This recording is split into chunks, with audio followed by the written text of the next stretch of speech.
Hello, folks. I am back with a firearms impression.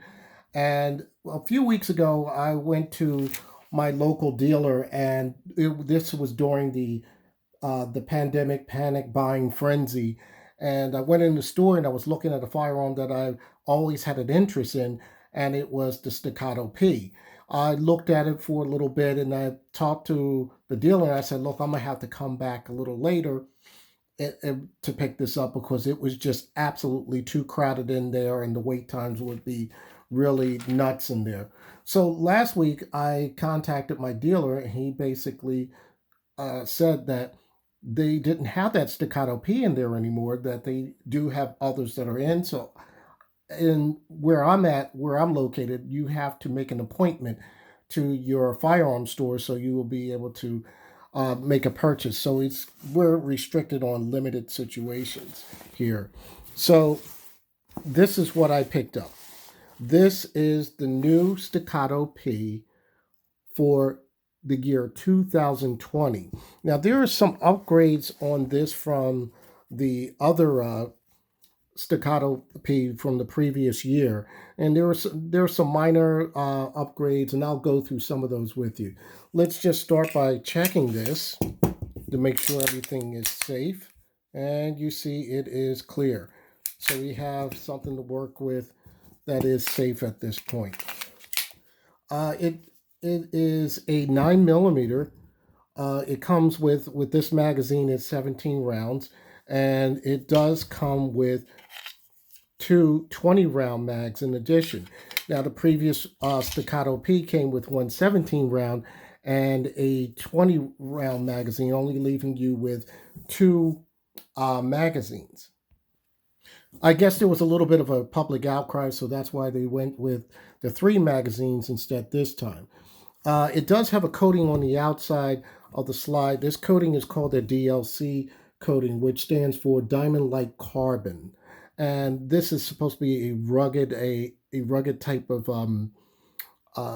slide material, so you won't have those issues with holster wear, etc.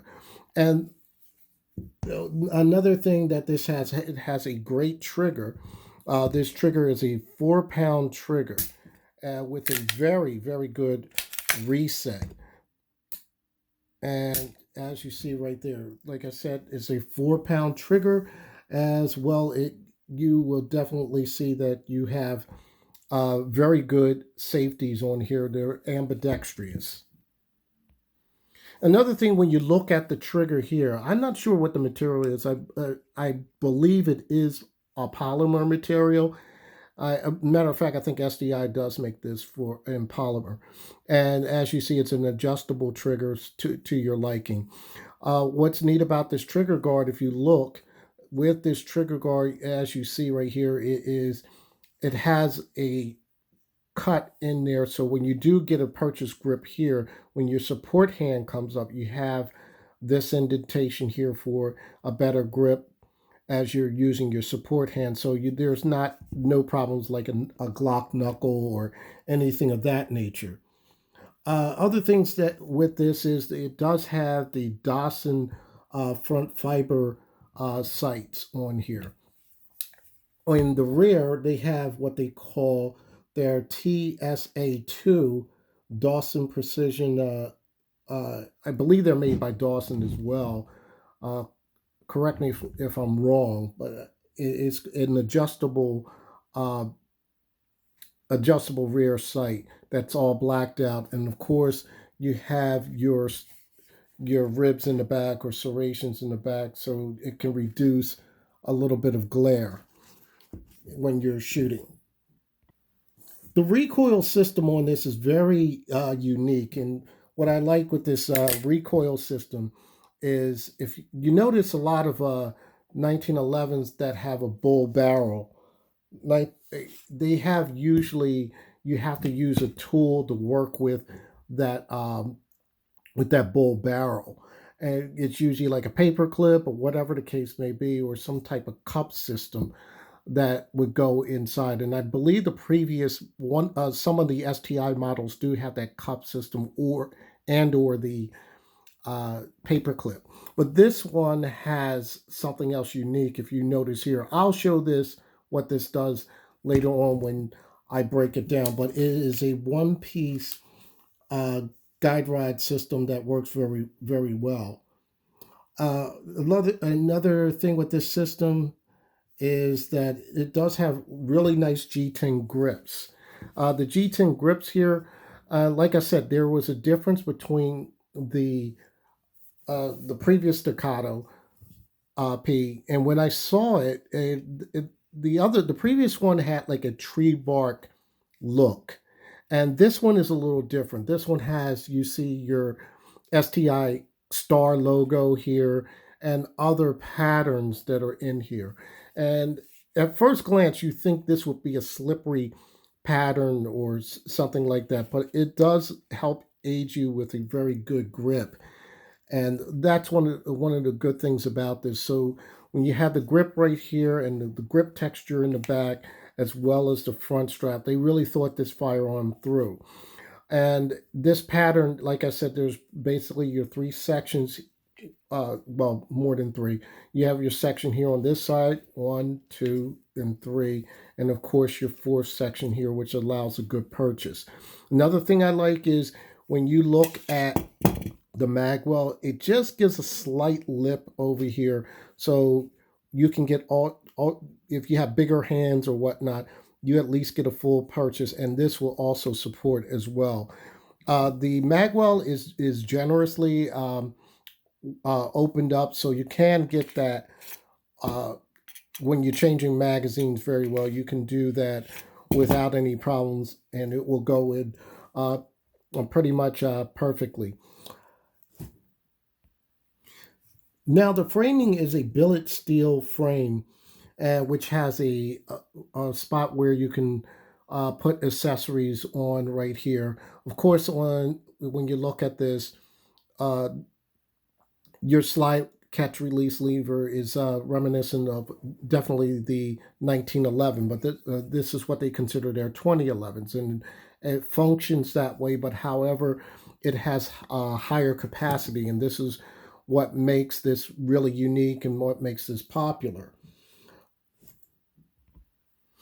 Now, the staccato P line, basically, STI did something with their staccato line. They pretty much expanded it. When I was looking at this particular one, my dealer showed me an additional staccato. It was the staccato XL, which is basically a 5-inch barrel, so it sticks out here with about this long, and so it's a little bigger, but the sighting is very good, and it's really a nice firearm. Uh, you'll have to check other reviews on that particular firearm, but that's one of the other firearms that they have in the staccato line, as well as the staccato duo. Now, the duo means that it already has a spot for an optic, and I believe the optics that they use that it's already set up for is going to be the Delta Point Pro and the Trijicon RMR. So there are versions of this with the optic, and it's called the Duo. There are other variations. Of course, you know the Staccato C. They have what they call another one called the Staccato C Duo. Of course, it's going to have an optic, and plus the other Staccato version C. I think it's what they call like a second generation, because the original Staccato C's were a single stack, but the newer version is going to be a double stack, but kind of like, I would say, like Glock 19 ish type size or whatnot, but it does have the ability to take additional rounds. Don't quote me on this, but I do think it is a 13 round magazine. I don't have my stats with me, but it is a double stack, and like I said, that is the newer version. The staccato line has been really, like I said, STI kind of expanded that line. I do know that maybe they discontinued some of their other firearms within the STI line.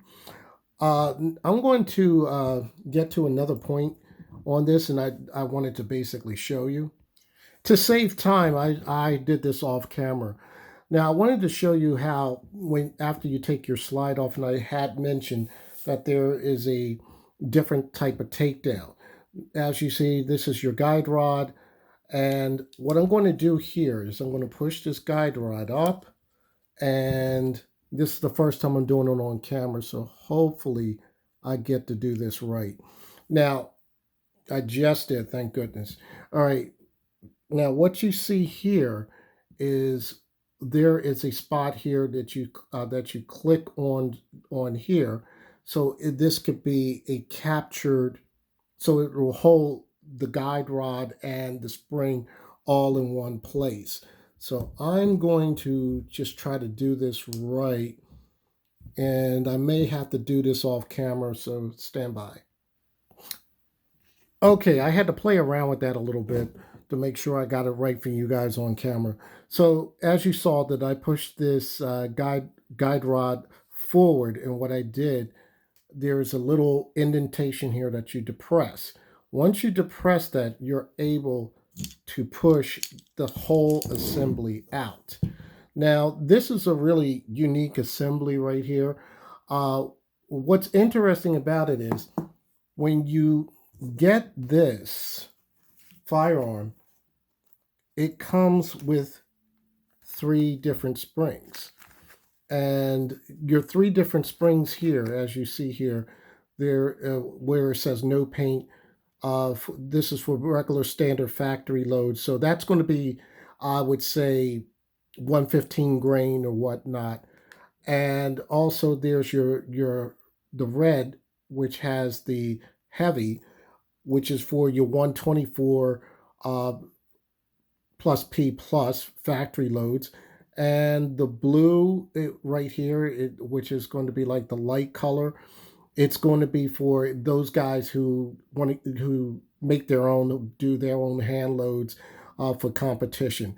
And what I really like is once you put this in this position, when you pull this out, you can depress this down, and then you put the spring inside here, which is pretty ingenious because you're doing all this with no tools or anything like that required. So when I press this down, you got to be very careful. So when you press that down, you take off that whole assembly out, you put your spring, wear this in, and then press that back in and push that in like it is right there. And that is very unique that they did this because like I said, a lot of people that use this firearm will probably use this as a competition firearm or whatnot. And a lot of companies should do this. The first company I ever seen do that was probably FN with the FN 509 Tactical, where they had an additional spring for certain type of power loads. So I'm going to get this put back together, and I'm going to show you pretty much, if I get it right, that it's pretty much really easy. You just want to make sure you get your locking lugs correct. And of course, I knew I was going to fumble with this on camera, but all you want to do is push this through. And let's see if I can do that. You push this through. Now, once you push this through, it is going to click back into place. There it is. See where it went back into its shell place right there. And we will slowly do this before I pinch my fingers. And it's back to where it should be. Now that everything's back together, I can function check it. So yes, I did that off camera because I'm still learning that. Okay, but so far I am liking what I'm seeing with this. Like I did mention before, this firearm is very, very, very unique, and I like the 2011s. This is actually my first 2011. I like the fact that it's got the American flag on here, which is pretty cool, and that's what STI is known for. They believe in supporting their country and supporting the military people, and they always have this on all their particular firearms. One important thing that when you get this firearm, you definitely, and they really stress this a lot. When you get this, as you saw, this was a little bit oily, but they want you to really strip all this off. They want you to strip all that oil off and re-lubricate it. And that's what it says right here before you shoot. They want you to clean up everything and re-lube it. And they do give you a thing of what they call Hoppy's number 9 black. It's their high performance precision oil. I do use Hoppy's uh, regular oil on my 1911, so this is a good. It's not that too far of a stretch for me, so that's really good.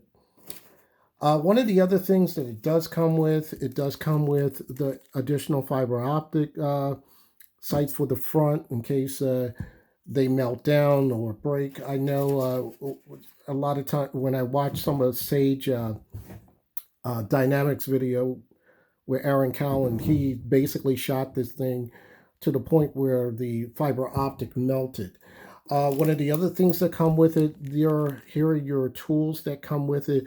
Those tools are basically for further breakdown or any type of maintenance that you have to do. Work with the, let's say the grips, or maybe you want to work with the rear sight, adjustable sights. So they give you everything for what it is for its package. Now, like I said, definitely you do want to um, clean this first and lube this right afterwards, because you might have some malfunctions. Like I said, Talon Sai had some issues with his because he did not follow that instruction, and that was on it's also written in the manual as well. And one of the last things I want to show you is basically this little target thing. CZ is known for this, uh, and now that let's see, STI is known for this as well. I believe they take 3 shots to show the accuracy. This is probably from a bench rest or whatnot. So this is really cool that they do here. They did use 115 grain. Uh, I don't know. I don't know what company it is, but right here it lists the company of the bullet manufacturer here, and that's what it is. The 115 grain right here. And that's all I have for you folks right now. Once things clear up with this pandemic, maybe I'll be able to get out to the range, do some filming with this. I am going to be shooting this a lot. I mean, I shoot a lot. I shoot all my firearms a great deal, and I like shooting them all. But this is something that you don't want to actually baby. This is one of these firearms that you want to shoot as a possible competition firearm, but this firearm was not marketed exactly for competition. This is a duty use pistol, and this was some specialized police departments are carrying this firearm, and which kind of shocked me because I figured they would be carrying striker fire firearms, but yeah, this some of those departments are carrying these firearms for their specialized units. Other than that, that's all I have to say. Hopefully, when this is all over, and I hope everybody is safe during this pandemic times, and hopefully I can get back to normal and start doing shooting videos. With that said, happy shooting. Please stay safe. Hashtag 2A.